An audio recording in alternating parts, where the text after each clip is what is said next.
Salut les myciculteurs, c'est Andrea du blog cultiverleschampignons.com. Aujourd'hui, on va parler du choix du stérilisateur pour la culture des champignons. C'est très utile, notamment si vous faites votre propre mycélium sur grain ou vos milieux d'agar. On va parler de sa matière, du type de feu, du volume, de la jointure, des éventuels accessoires et de la mesure de la pression. À la fin de la vidéo, vous saurez lequel choisir. C'est parti!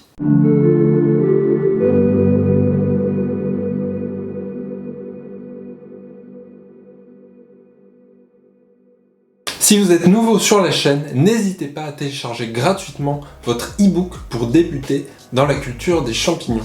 Le lien est disponible dans la description. Un des premiers choix difficiles de matériel que j'ai eu à faire dans la culture des champignons, c'est le choix du stérilisateur. Si vous avez déjà une cocotte minute ou un autocuiseur de quelques litres, cela peut suffire pour commencer. Mais on va voir en détail tout ce qu'il y a à savoir. Et on va commencer par de petites définitions.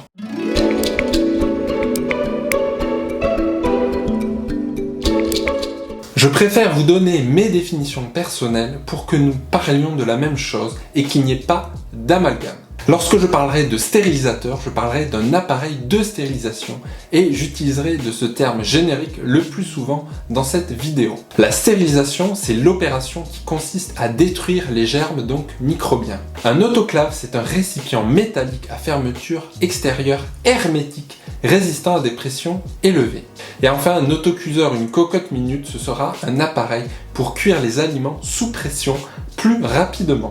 La première question que vous devriez vous poser, c'est: ai-je besoin d'un stérilisateur ?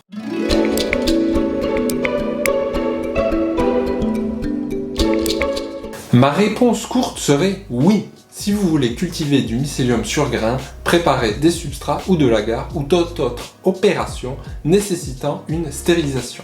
Les résultats seront toujours meilleurs qu'en faisant simplement bouillir des bocaux sans pression. Rapidement, vous verrez que vous aurez besoin d'un stérilisateur même si vous êtes débutant dans la culture des champignons. Vous pouvez utiliser une cocotte minute ou même un autocuiseur que vous possédez déjà, comme je le disais. Il fera très bien l'affaire pour commencer. La plupart fonctionnent à 5, 10 ou 15 PSI. Le PSI étant une unité de mesure qui est utilisée pour mesurer la pression. Référez-vous à la notice et adaptez le temps de stérilisation en fonction de la pression de fonctionnement de votre appareil. On va de suite voir le principe de fonctionnement donc de ces appareils.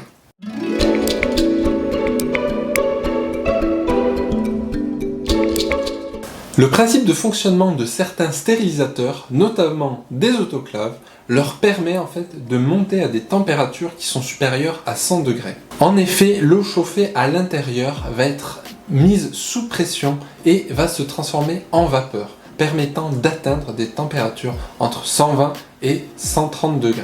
Cette température permet donc de tuer les micro-organismes et les endospores.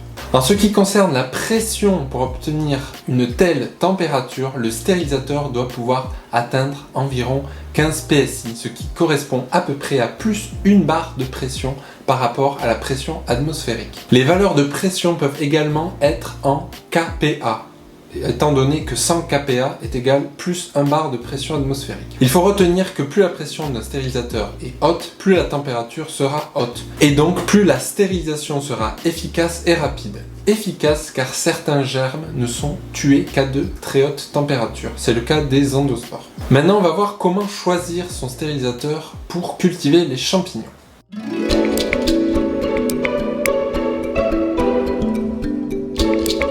Alors, il y a plusieurs paramètres qui rentrent en compte dans le choix d'un stérilisateur qui est adapté à vos besoins. Voilà ce que j'ai regardé pour choisir le mien. La première chose, c'est la matière. C'est le type de métal dans lequel est fabriqué votre appareil. En premier, on a les stérilisateurs en aluminium.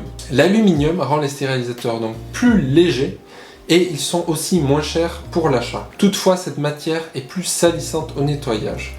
Oubliez l'aluminium si vous souhaitez faire d'une pierre deux coups en cuisinant si vous voulez utiliser votre stérilisateur pour autre chose. À vous de voir. La plupart des stérilisateurs en aluminium fonctionnent avec des pressions moins élevées que ceux qui sont en acier inoxydable, du fait de la souplesse naturelle de cette matière. Mais paradoxalement, le meilleur stérilisateur du marché est un All America, entièrement en aluminium, mais c'est parce qu'ils possèdent des parois qui sont également plus épaisses. Ensuite, on a les stérilisateurs en acier inoxydable. C'est un matériau plus lourd, mais plus durable dans le temps. Il est également résistant aux coups, aux égratignures et permet une montée en pression donc plus importante, pour la même épaisseur de paroi évidemment. La mention acier inoxydable 1810 signifie qu'il y a 18% de chrome et de nickel dans l'alliage, et c'est un gage de qualité qui est plus donc résistant à la corrosion et à l'oxydation. Ensuite, on va voir le type de feu pour faire fonctionner votre appareil. Tous les appareils qui peuvent servir donc à la stérilisation ne fonctionnent pas forcément avec tous les types de feu. Ils peuvent être à induction ou à gaz, donc faites attention à votre choix. Ensuite, on a le volume du stérilisateur. Ça paraît évident, mais à y réfléchir, savez-vous ce que vous allez vraiment mettre dans votre stérilisateur? Si vous voulez un stérilisateur pour mycélium sur grain à la maison, vous n'aurez besoin que d'un petit volume de quelques litres. Mais si vous comptez monter une petite ferme qui produit des champignons, vous aurez besoin de quelque chose de capable de stériliser des volumes plus importants. Pour connaître le volume et la quantité de peau que vous allez pouvoir mettre à l'intérieur, vous devez donc regarder le diamètre des bocaux et le diamètre de votre stérilisateur. Rendez-vous dans le lien en bas dans la description pour le calculer facilement. Plus vous prenez un volume important de stérilisateur, plus il vous faudra une gazinière ou une plaque à induction puissante. En intérieur, je ne vous recommande pas de dépasser un volume d'environ 22 litres pour votre stérilisateur. Sinon, il se pourrait que vous ne puissiez pas atteindre sa pression maximale et donc la bonne température pour une stérilisation rapide et efficace. Sinon, prévoyez un réchaud plus puissant pour l'extérieur par exemple. Ensuite, on va parler de la mesure de la pression. Alors la première chose pour mesurer la pression, c'est le manomètre. Le manomètre permet de connaître avec précision la pression que l'on observe à l'instant T à l'intérieur du réservoir. L'intérêt est de connaître le moment auquel une certaine pression est atteinte, correspondant donc à une certaine température, et de chronométrer la stérilisation à partir de ce moment précis. Les stérilisateurs à manomètre sont cependant difficiles à trouver en France au moment où je tourne la vidéo en tout cas. Il faudra se tourner vers des sites anglophones pour les trouver plus facilement. Vous pouvez également chiner des stérilisateurs d'occasion de la marque Autothermos en 8 ou 22 litres qui possèdent un manomètre. Il y en a quelques-uns sur l'internet francophone, mais on reviendra sur les produits d'occasion. Il reste un inconvénient, c'est que les manomètres se décalibrent avec le temps. Il faut donc le recalibrer avec un système de pesée, qui, pour moi, se substitue à lui-même à l'utilisation du manomètre. La deuxième méthode pour mesurer la pression, c'est la pesée. Le principe de cette mesure, c'est d'avoir en fait une soupape d'un certain poids posée sur la sortie de vapeur, qui est soulevée lorsqu'une certaine pression est atteinte à l'intérieur du récipient. Elle correspond généralement à 5, 10 ou 15 PSI. Et enfin, certains stérilisateurs ont une molette fonctionnement de la même manière, mais avec un ressort exerçant plus ou moins de poids contre la valve. Les autocuiseurs et les cocottes minutes fonctionnent comme cela. Je vous conseille de vous référer au manuel de votre appareil pour connaître précisément ce paramètre. Ensuite, on va voir tout ce qui est grille, rack et panier pour notre stérilisateur. La grille, le rack ou encore le panier sont des composants d'un stérilisateur. Ils permettent de surélever de quelques centimètres les éléments allant être stérilisés pour qu'ils ne touchent pas le fond de la cuve. Avec une deuxième grille, on peut même faire un deuxième étage pour nos bocaux de grains de plus petite taille. Je ne préconise pas le panier parce qu'il diminue le diamètre utilisable du stérilisateur. Il est important de savoir qu'il n'est pas conseillé qu'un élément soit en fait directement en contact avec le fond du stérilisateur.